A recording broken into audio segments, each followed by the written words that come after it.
여러분들은 반도체 하면 뭐가 떠오르시나요? 전자기기 속 네모난 작은 부품이나 전자칩 같은 이미지가 떠오르실 텐데요. 맞습니다. 스마트폰과 노트북, 냉장고나 TV, 세탁기 등 가전제품이나 거의 모든 전자기기의 부품에는 바로 이 반도체가 있거든요.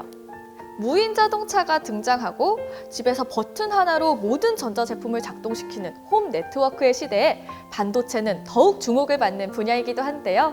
산업의 쌀이라 불리며 우리나라 세계 시장 점유율 1위를 기록하는 오늘의 직업, 반도체 공학 기술자를 소개합니다. 인간의 뇌 신경망을 모방한 인공지능 반도체 AB9 개발에 성공했을 때가 가장 기억에 남고 또 보람을 느꼈던 것 같습니다.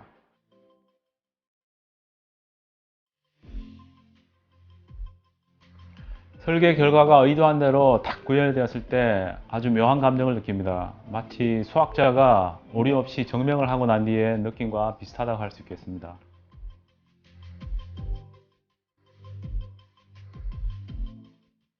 인공지능 알고리즘을 보다 효율적으로 처리하기 위한 비메모리 반도체인 NPU, 즉 Neural Processing Unit을 설계하는 업무입니다.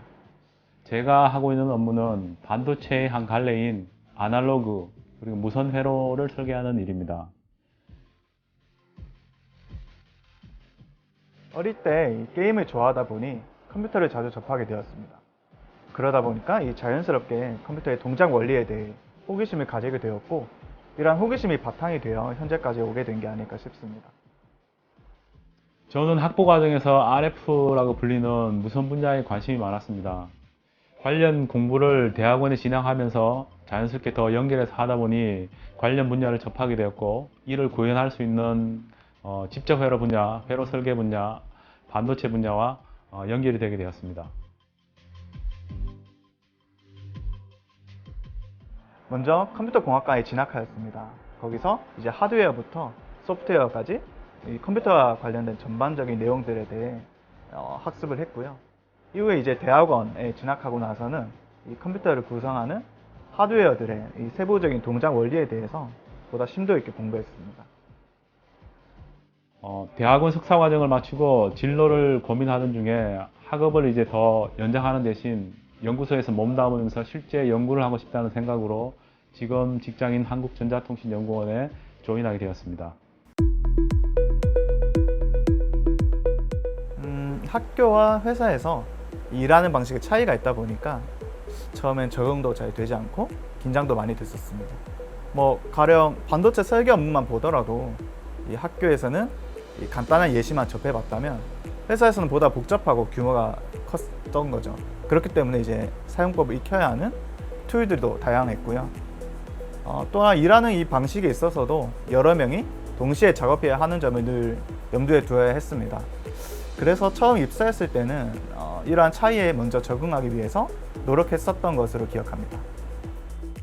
처음 일을 시작하고 실제 학교에서 배운 학업과 실제 연구 업무와 약간 괴리를 좀 느꼈습니다. 제가 또 석사 과정 중에서는 직접 회로 설계 분야를 딱 전공한 것이 아니라 연구를 하면 할수록 좀 더 공부가 필요하다고 생각이 들었습니다.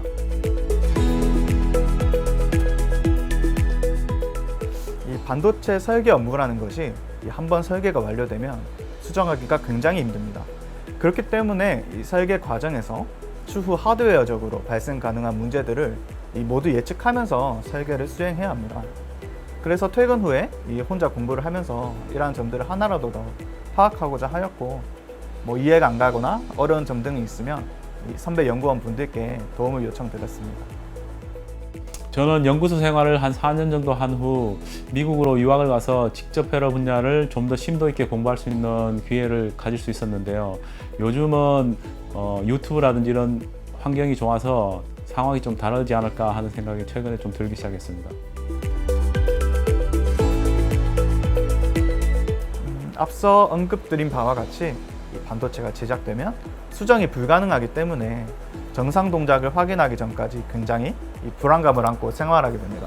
이 불안감에서 오는 스트레스가 본 업무의 가장 큰 단점 중 하나라고 생각합니다. 네, 설계 업무에 고충이 있습니다.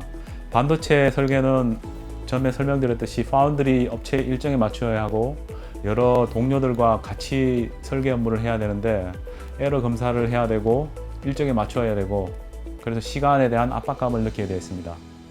또한 설계 결과가 의도한 대로 잘 나오지 않을 때의 고충도 있습니다.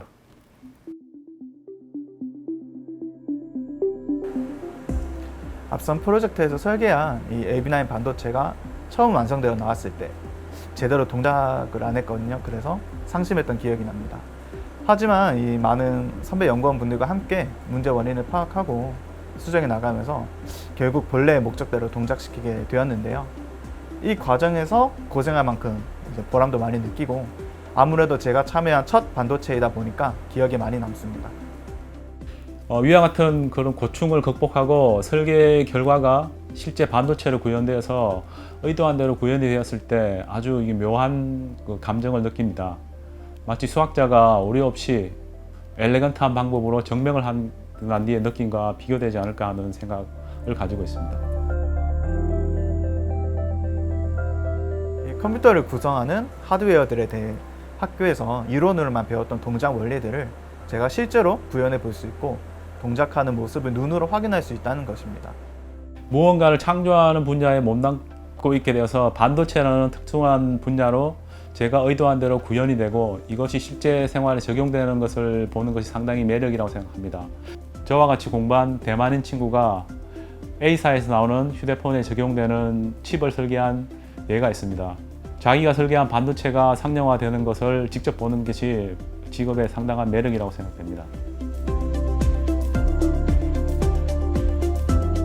저도 아직 배움이 많이 필요한 단계라 조심스럽지만 문제가 생겨도 이를 끝까지 해결하고자 하는 끈기와 실수하지 않기 위한 꼼꼼함이 아닐까 싶습니다. 문제를 하나 가지고 포기하지 않고 끝까지 완수해내는 근성이 필요하다고 생각됩니다. LBS1이라고 현재 개발 중인 NPU를 성공적으로 개발함으로써 저희가 개발한 NPU가 보다 많은 사람들에게 쓰이게 되는 것입니다.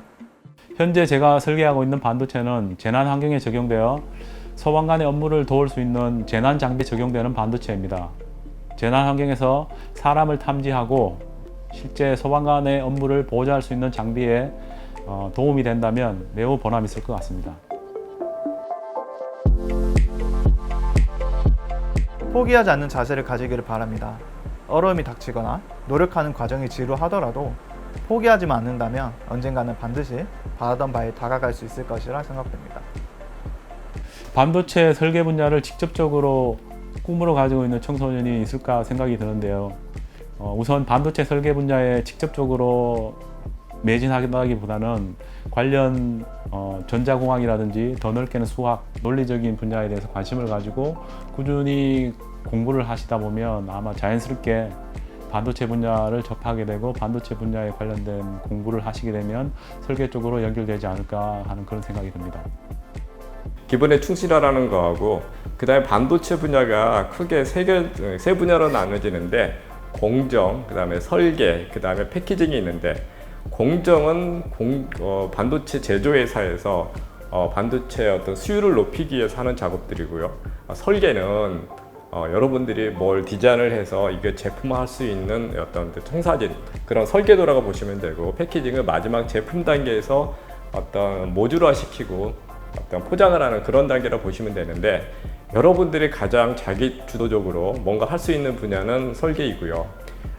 공정이나 패키징 분야는 아무래도 이제 어떤 제조 회사의 어떤 설비에 디펜던트 하니까 의존해야 되니까 자기 주도적이기보다는 어떤 팀을 이루어서 아주 이제 루틴한 그런 이제 일을 해야 되는데 여러분들이 직접 자기의 능력을 마음껏 펼칠 수 있는 분야는 반도체 설계 분야가 맞고요. 이건 글로벌하게 세계 1등만 살아남는 그런 분야이기 때문에 여러분들이 열심히 하시면 그만큼의 어떤 보답이나 어떤 고용 기회가 많이 주어지는 그런 분야입니다. 예, 지금 우리나라에 있는 그 학생분들이 반도체를 선택하는 건 굉장히 좋은 초이스라고 생각하는데 그 이유가 우리나라는 지금 세계 최고의 어떤 반도체 기업이 지금 2개나 가지고 있고 그런 반도체 기업에서 제공하는 어떤 그 고용의 기회가 너무나도 많고 연구할 일, 그다음에 뭐 생산해야 될 일, 개발해야 될 일이 너무나 많습니다.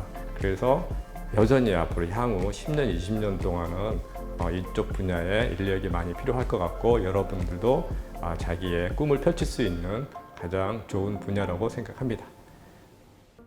반도체 공학 기술자는 일상 속 전자제품에 사용되는 반도체의 기술적 성능을 개선하거나 새로운 기능과 성능을 갖춘 반도체를 개발하는데요.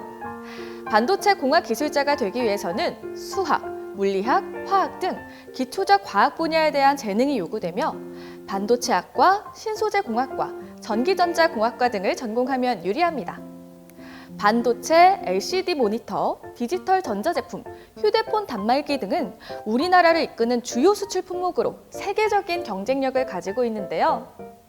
우리나라 수출을 이끄는 주역이 되고 싶으신가요? 반도체 공학 기술자에 도전해보세요. 여러분도 그 주인공이 될 수 있습니다. 화이팅!